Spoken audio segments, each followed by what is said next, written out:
শীতে একটি জনপ্রিয় সবজি। আমাদের দেশে এটিকে চুকাই বলে ডাকা হয়। অঞ্চলভেদে আপনাদের দেশে এটিকে অন্য নামেও ডাকা হতে পারে। দেখতে অনেকটা পালং শাকের মতো, তবে এটি পালং শাক নয়। দেখেন বন্ধুরা, পালং শাক থেকে একটু দেখতে ভিন্ন রকম, তবে প্রায় দেখতে পালং শাকের মতোই। এর স্বাদ আমড়া ফলের মতো একটু টক স্বাদের হয়, এই জন্য একে আমাদের দেশে অঞ্চলভেদে চুকাই বলা হয়। দেখেন বন্ধুরা, আমি চুকাইটি ভালো করে ধুইয়ে কুচি কুচি করে কেটে নিয়েছি। তারপরে চুলায় বসিয়ে মজিয়ে নেব। দিয়ে দিলাম 1 চামচ আদা পেস্ট এবং কিছু কাঁচামরিচ কুচি। এবার শাকটিকে মজিয়ে নিব। দেখেন বন্ধুরা, শাকটি যখন মজে আসবে তখন কালার কিভাবে চেঞ্জ হয়ে যাচ্ছে। দেখেন, সবুজ থেকে একেবারে আরেক কালার হয়ে গেছে। আমি কিন্তু এখানে হলুদ বা লবণ কিছুই ব্যবহার করিনি এখনও পর্যন্ত। শাকটি মজে আসার পরে অনেক কমে গিয়েছে, এই কারণে লবণ বুঝে শুনে পরে দিতে হবে। এই কারণে এখন পর্যন্ত কিছু দেওয়া হয়নি। দেখেন শাকের কালার কীরকম চেঞ্জ হয়ে গেছে, দেখতে অনেকটা এখন বেগুনি কালার চলে এসেছে। এবার পরিমাণ মতো লবণ ও হলুদ দিয়ে আরেকটু মজিয়ে নিব। এই শাকটি রান্না করতে তেমন বেশি সময়ের প্রয়োজন হয় না। দেখেন বন্ধুরা, একেবারে মজে অর্ধেক থেকেও আরও কম হয়ে গিয়েছে। এই পর্যায়ে শাকটি সিদ্ধ হয়ে গিয়েছে। দেখেন বন্ধুরা, কালারও পুরো চেঞ্জ হয়ে গিয়েছে। শাকটিকে আরেকটু নেড়ে চেড়ে ঘন করে নিয়েছি। এবার নামিয়ে নিব। এই শাকটি আমড়ার মতো একটু টক হওয়ার কারণে গরম ভাতের সাথে খেতে একেবারে দুর্দান্ত লাগে। সত্যি বলছি বন্ধুরা, আপনারাও ট্রাই করে দেখতে পারেন। দেখেন বন্ধুরা, শাকটি প্রায় হয়ে গিয়েছে। এবার নামিয়ে নিলাম। তারপরে দিয়ে দিলাম কিছু সরিষার তেল। প্যানে তেল গরম করে এর মধ্যে দিয়ে দিব সাদা জিরা বা মরি। তারপরে মরিগুলো ফুটে উঠলে এর মধ্যে দিয়ে দিতে হবে 2-3টি শুকনো মরিচ ও 1টি তেজপাতা। সবগুলো ভালো করে ফুটিয়ে নিয়ে এবার এর মধ্যে দিয়ে দিব কিছু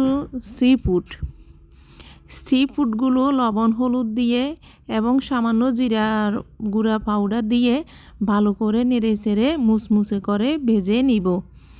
আপনারা এখানে চাইলে যে কোনো ছোটো মাছ, বড় মাছ কিংবা চিংড়ি মাছও ইউজ করতে পারেন। আমি এখানে রেসিপিটি সি ফুড দিয়ে রান্না করতেছি। তবে যা দিয়ে রান্না করেন না কেন, এই শাকটি খেতে সত্যি বলছি বন্ধুরা একেবারে অসাধারণ লাগে। দেখেন বন্ধুরা, সি ফুডগুলো ভাজা হয়ে গিয়েছে। এবার শাকের মধ্যে মিশিয়ে নিলাম। সবগুলো দিয়ে ভালো করে শাকের মধ্যে আরেকবার ফুটিয়ে নিলাম। সবগুলো ফুটানো হয়ে গিয়েছে। এই পর্যায়ে ফ্যানটি গরম করে আবার বাগারে দিয়ে দিব সরিষার তেল এবং 1টি রসুন কুচি কুচি করে কেটে নিয়েছি। রসুন কুচি দিয়ে ভালো করে নেড়ে ছেড়ে গোল্ডেন ব্রাউন করে ভেজে নিয়েছি। এবার রসুন কুচি সহ বাগারটি শাকের মধ্যে দিয়ে দিব। আপনারা চাইলে একসাথেও দিয়ে দিতে পারেন। আমি এখানে সি ফুডগুলো ভেজে নেওয়ার কারণে 2বার দিয়ে দিলাম।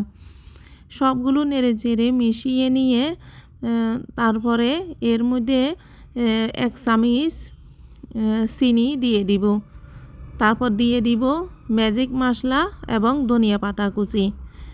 বন্ধুরা, আমি এখানে 1 চামচ চিনি ইউজ করতেছি, কারণ প্রথমে বলেছিলাম শাকটি একটু টক স্বাদের।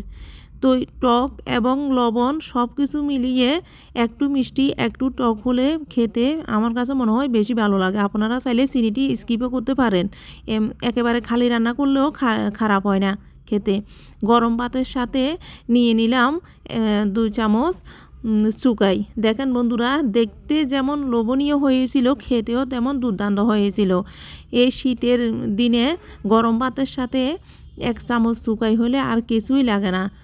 একটু টক স্বাদের হওয়ায় খেতে খুবই ভালো লাগে।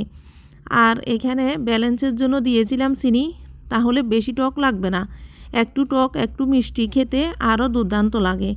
রেসিপিটি দেখতে যেমন সুন্দর হয়েছিল, খেতেও তেমন অনেক মজাদার হয়েছিল। আপনারাও বাসায় ট্রাই করে দেখতে পারেন। সবাইকে এতক্ষণ পাশে থাকার জন্য অসংখ্য অসংখ্য ধন্যবাদ। সুস্থ থাকবেন, ভালো থাকবেন এবং চ্যানেলটি ভালো লাগলে লাইক, শেয়ার, কমেন্ট করে উৎসাহ যোগাবে এবং পাশে থাকার জন্য আপনাদেরকে অসংখ্য অসংখ্য ধন্যবাদ। Goodbye.